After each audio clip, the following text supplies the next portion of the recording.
Hello, very good evening to you. Welcome to Friday night's calendar. Hello, here are tonight's main stories. A teenager is stabbed to death in broad daylight in Huddersfield.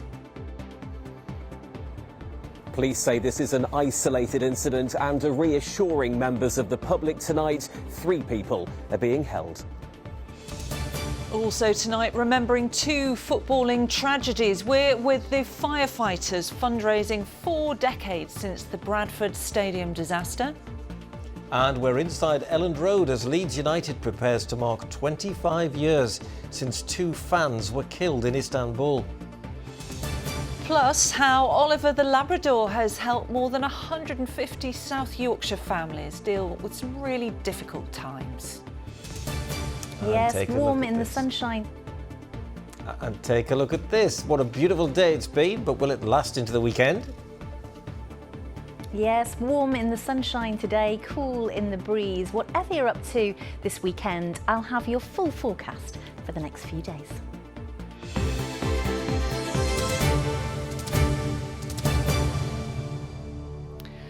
First tonight, a teenager has been stabbed to death in broad daylight in Huddersfield. Police were called to the centre of the town after reports of an incident yesterday afternoon.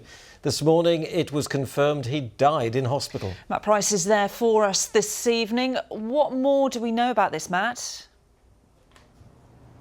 Laura, this area around Ramsden Street is just a stone's throw from the centre of town here. The police cordon, which has been in place for much of the day, has in the last few minutes been lifted. Officers were called here yesterday afternoon to report a 16-year-old boy had been stabbed. He was taken to hospital with a serious injury to his neck, and despite the very best efforts of medics, he sadly died in hospital. Now, police say they've arrested a 20-year-old man in connection with the incident. 2 other people are also being held on suspicion of assisting an offender.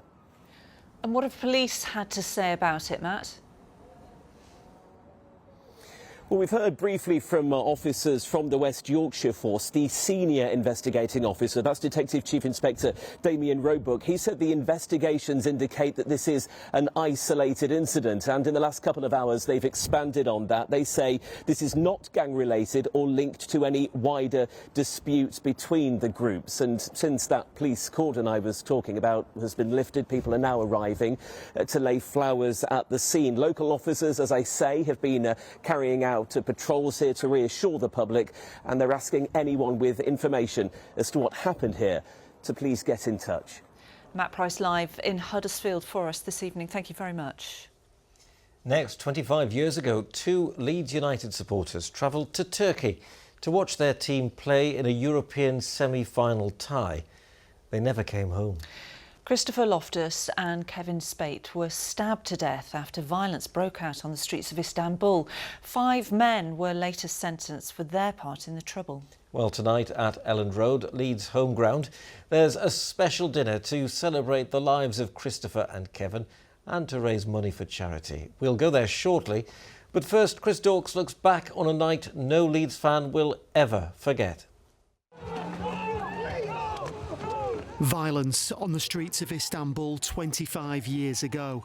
Leeds United supporters were there to watch their team in the UEFA Cup semi-final when they came under attack. 2 of them, Kevin Spate and Christopher Loftus, were stabbed to death. I remember it really vividly, probably because exactly what happened that night. Gareth Senior was there in Istanbul on that fateful night. It's still impossible now, 25 years on, to understand why. Nobody expects anything like that, and it still doesn't, you can't fit the pieces together. It's really difficult. Back in Leeds, there was a state of shock. Fans gathered at Elland Road the next day to lay flowers and pay their respects to 2 of their own. A plaque was later unveiled in tribute to Christopher and Kevin outside the ground, and every year since, their lives are celebrated. It's an event that causes great distress still to many, and that keeps it really important to the friends and families. And it's also lovely to see that the younger generation of Leeds fans have taken time to understand what happened, to learn about what happened, to talk to people about what happened. 5 men were later sentenced for their part in the attacks, but 25 years later, the passage of time hasn't eased the pain for those affected by events that night in Istanbul. There's some shocking pictures there. And Chris is live at Elland Road for us now. What's happening there tonight, Chris? Well, Lara, they're expecting around 1,000 people in this room here this evening. Fans, former players and staff, and family members of those 2 fans who tragically lost their lives 25 years ago, including Andy Loftus, the brother of Christopher Loftus, who can speak to us now. Andy, thank you so much for speaking to us tonight. This must be a very difficult time of year for you and the family. Yeah, it is. Even though it's 25 years, it still feels like yesterday, Obviously the memories come as you're coming up to the anniversary. It's just a really bad time. It's just a roller coaster. Yeah, really bad. How often do you think of Christopher? All the time, yeah. It's just, it comes into my mind. Yeah, quite a lot. Yeah, quite a lot. I imagine it's really tough, Andy. Thank you for talking to us. Let's speak to Nigel Martin now, who's the goalkeeper for Leeds United at that time. Played in the game against Galatasaray the night after. What are your recollections of that time, Nigel? First of all, just being in bed, like it was quite late, and then a few of the lads came out into the corridor and said, what had happened. So quite quickly, all the players were out, and we were all chatting and horrified by what we were seeing. And you had to play a football match afterwards. How was that? It's still my biggest regret in football that we actually played the game. What we should have done, I think the overriding feeling amongst the players was we shouldn't play the game. I think UEFA pressured the club into forcing us to play. I still wish that we hadn't have done that. But we had to go there and play the game. I remember driving the bus going to the game had armed guards probably from about a mile out running beside the bus, and then going onto the pitch we were stopped by the police, and there must have been about 20 policemen, and it was Paul Robinson, myself and Steve Sutton, the goalie coach, and they had to make a tunnel of riot shields for us to go out. And we were being peppered with all sorts of coins, lighters, stones, whatever they could find to throw at us, and it was a very hostile atmosphere. But you always want to win a game, but it doubled that intensity. In our minds, we were desperate to win. Yeah, it's a difficult night for everyone, I imagine. Gentlemen, thank you so much for talking to us tonight. I hope it's a good night. Thank you. And they're also raising money for Candlelighters, the charity that helps children who are battling cancer here this evening. So amongst a very dark period in Leeds United in the city's history, some good here with money being raised for Candlelighters. Chris Talks live at Elland Road tonight. Thank you very much.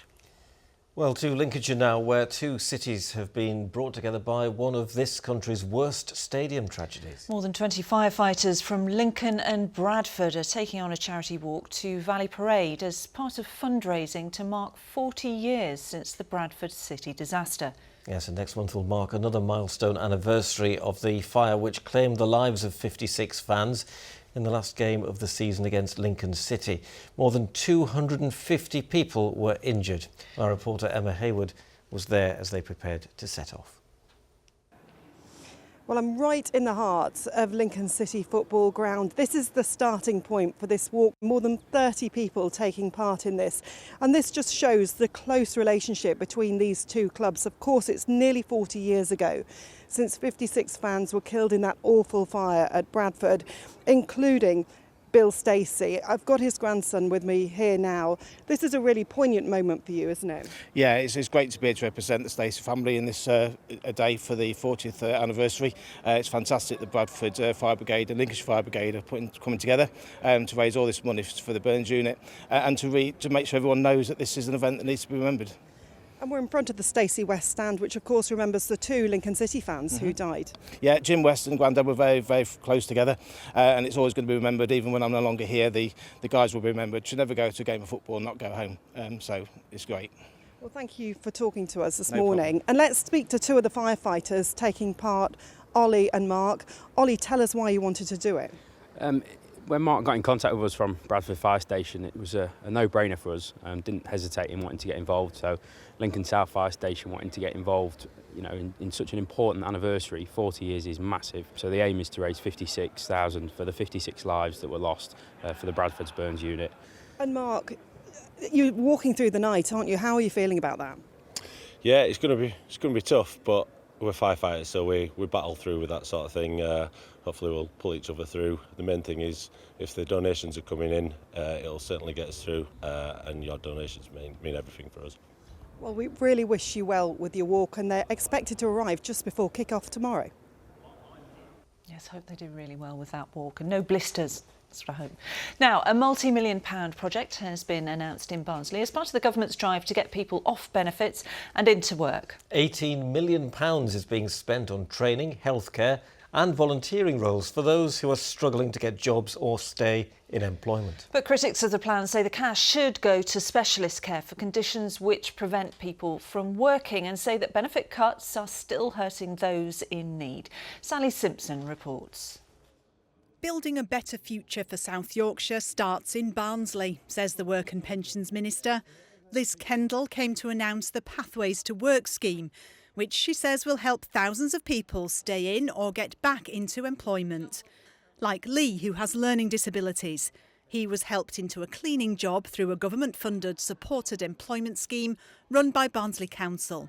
To find somewhere that actually can get work, can be appreciated, and it gives you somewhere to go.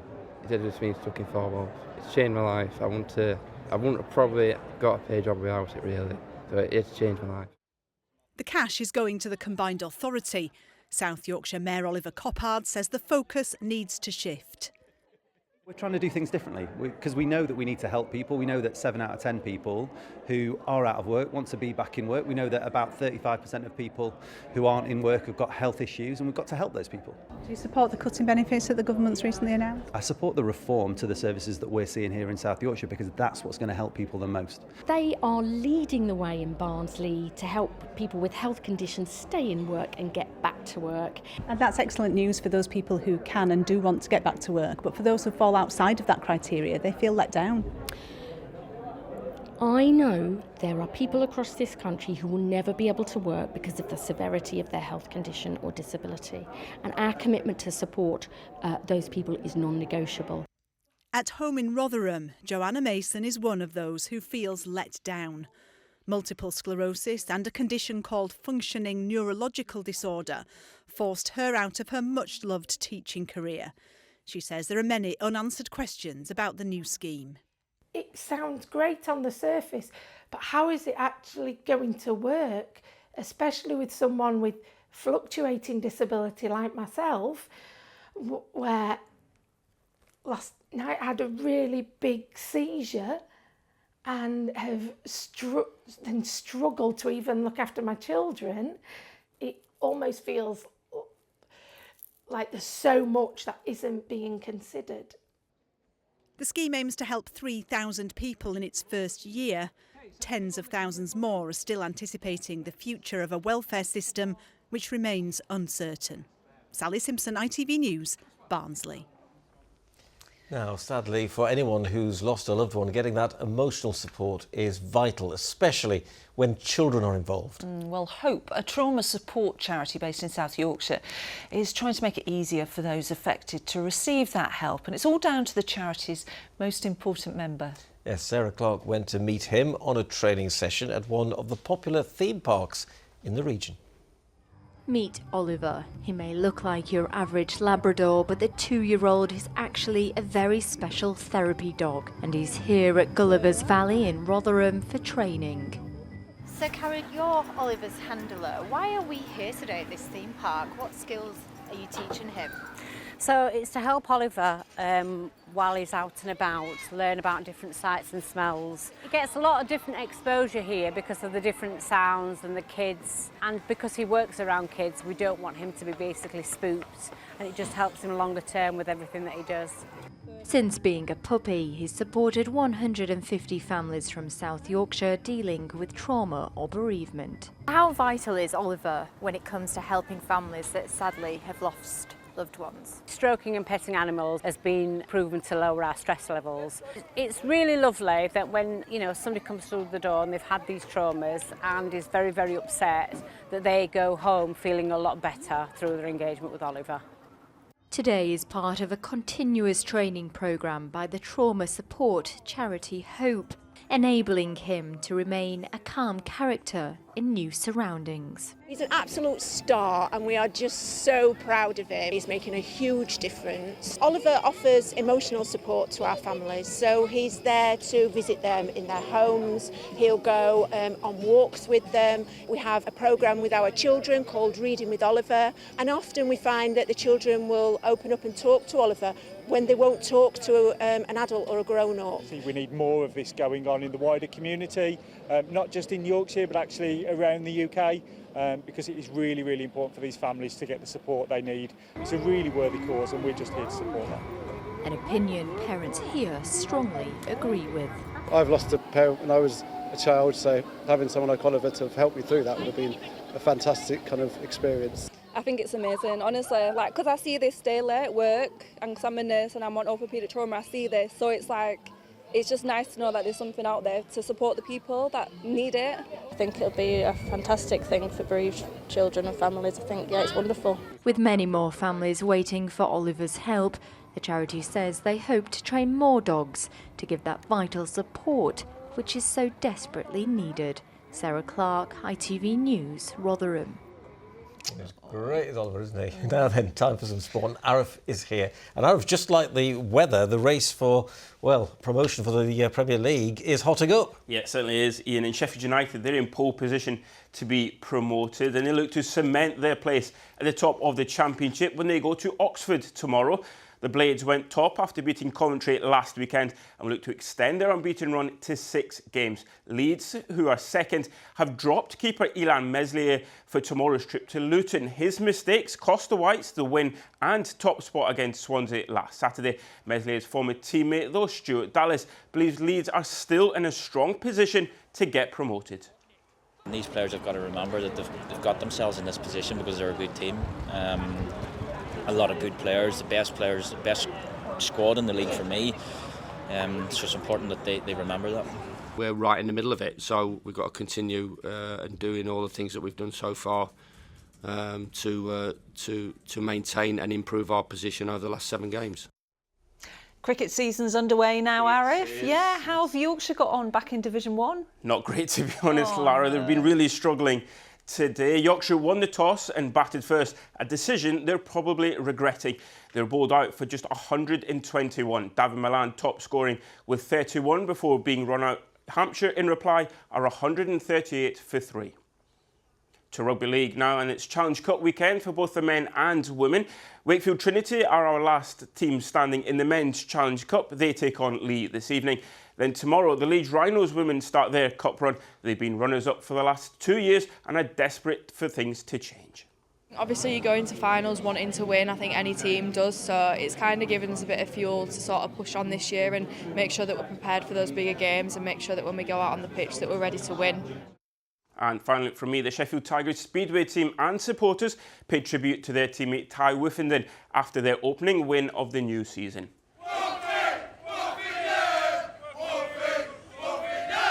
It comes after Ty, who's from Scunthorpe, was placed into a medically induced coma after crashing whilst racing in Poland last weekend. And of course, everyone here at Calendar wishes him a speedy recovery. Absolutely. Thanks very much, Thank you.